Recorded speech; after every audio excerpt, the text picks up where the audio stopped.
你是不是有很多创意，想把它们变成畅销的故事，还能在全球知名的2个平台上发布？在这段视频里，我会教你怎么把脑海里的想法变成吸引人的故事，不仅让读者喜欢，还能帮你赚被动收入。从塑造有趣的角色到设计精彩的情节，我们会一步步教你如何把你的创意变成畅销作品。不管你是有经验的作家，还是刚刚开始写作的新手，这段视频里有很多实用的建议，帮助你在亚马逊和 YouTube 上取得成功。欢迎来到 WriteKids， 一个让创意无限飞翔的 AI 创作平台。登录网站以后，在它的首页可以看到 WriteKids 主要有2个功能，一个是创作绘本，另外一个是创作视频。那把页面向下滑动，我们先来看看平台提供的模板作品。这里既有经典的儿童故事，也有以艺术为中心的故事，甚至还有早教相关的主题故事。我看了看首页的介绍， WriteKids 提供了大约100多种模板，60多种绘画风格，10多种专业的儿童配音。那我们也赶快动手，来当一回儿童绘本的作家吧。先来看看创作绘本的功能，点击顶部的创作绘本按钮，这时你有2种创作方式可以选择。先来试试创建一个原创故事，在这里你可以选择故事的长短，也就是包含多少个字符，有5000、10000、15000这3种选择，字数越多故事越长。你还可以设置读者的年龄段，看起来划分的还真够细的。故事的类型也被分成了睡前故事、寓言、童话等8个大类。写作风格居然也可以单独的设置，暖心的、有趣的、怀旧的。如果你希望绘本不是1:1的比例，还可以将它修改为16:9，这样的排版看起来效果就会更好一些。最后就是最关键的了，你可以通过提示词或者简短的语句来描述你的故事主题。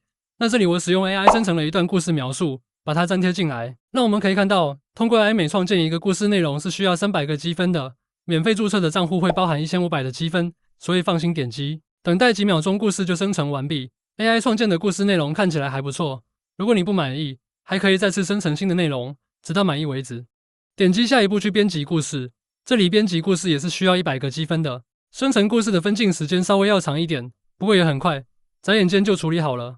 那在这个界面可以看到左右2部分，左边是上一步生成的故事内容以及故事的角色信息，右边是根据故事内容生成的故事版。你可以把故事版理解成绘本书中每一页内容的集合，这个绘本故事被分成了34个页面。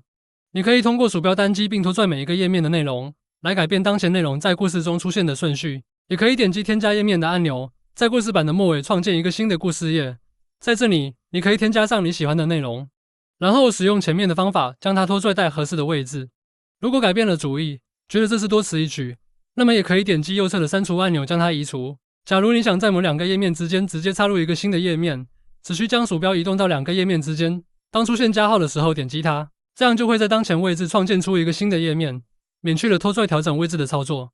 那继续下一步，去设置绘本的风格。在这个页面我们可以看到很多种风格模板，有极简线条的，有卡通的，有插图的，总数有几十种之多，相信总有一款适合你。这里我随便选择一款，点击下一步设置角色的图像。在这个界面里，我们可以对故事中的角色造型进行生成，点击每个角色右上角的编辑按钮，在这里可以根据关键词来生成图片，默认是生成4张图片。如果你的积分不太够，可以修改生成的数量，点击按钮开始生成，等待几秒钟，工具会根据提示词生成4张相关的图片。你可以在这些图片中选择满意的作为绘本的角色造型，然后使用相同的方法生成另外一个角色的造型，然后点击下一步。在这一步主要是将确定好的角色与故事内容进行整合，生成每一页的绘本内容，每一页都可以单独生成，使用相同的方法生成所有的页面。同样，如果你对生成的绘本最终页面不满意，也可以点击它打开编辑页面，在生成好的4张图片中选择满意的就好。继续下一步，就可以看到装订好的绘本了。点击右上角的预览按钮，看看最后的效果。你可以使用键盘的左右箭头按键来进行翻页，你会发现效果看起来还是很不错的。那如果你觉得绘本还需要进行微调，可以回到上个页面进行操作。假设我们要修改绘本文字的效果，可以选中它，在弹出的菜单中修改它的字体。那如果你想在绘本中再临时增加一些图片素材，你可以点击右侧的图片按钮，在打开的素材库中选择使用。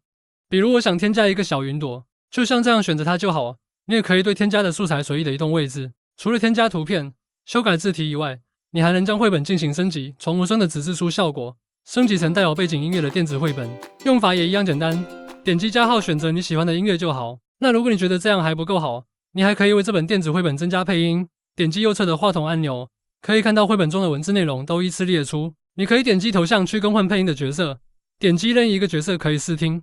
欢迎来到 Read Kids，我是你的配音员利昂。如果你想批量更改配音角色，只需要勾选多个内容进行批量更换就好。确认好以后，点击生成按钮，开始生成配音。片刻之后就生成好了。我们可以点击播放按钮进行试听。小松鼠的蓝色果子冒险。使用相同的方法生成所有的配音。最后我们再次来预览一下。小松鼠的蓝色果子冒险。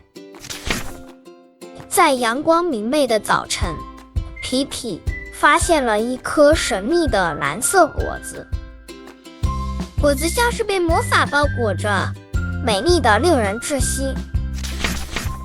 经过一系列的操作，感觉自己真的是一个儿童绘本的作家了。点击右上角的3个点，你可以选择导出为 PDF， 将绘本保存为无声的文件格式，方便后期的打印和出版。那如果你希望将这个绘本作品进行发布，一样可以点击右上角的按钮，选择发布，在弹出的界面点击发布按钮就好。平台会审核你的发布请求，审核通过后就可以看到成品了。一般审核需要24小时。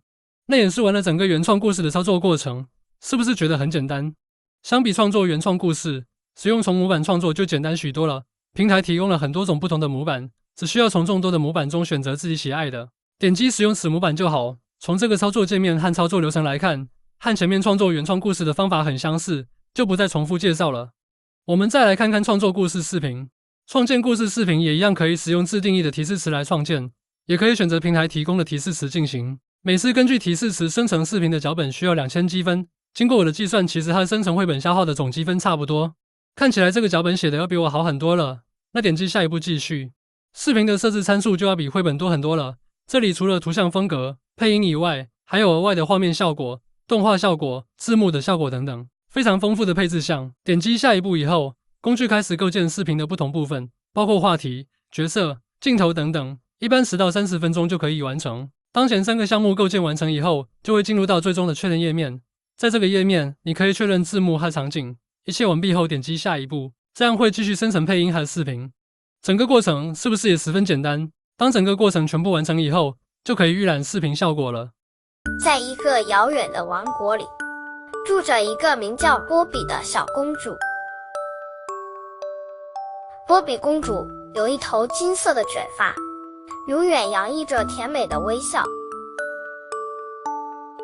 然而，她有一个神秘的秘密，她讨厌蔬菜。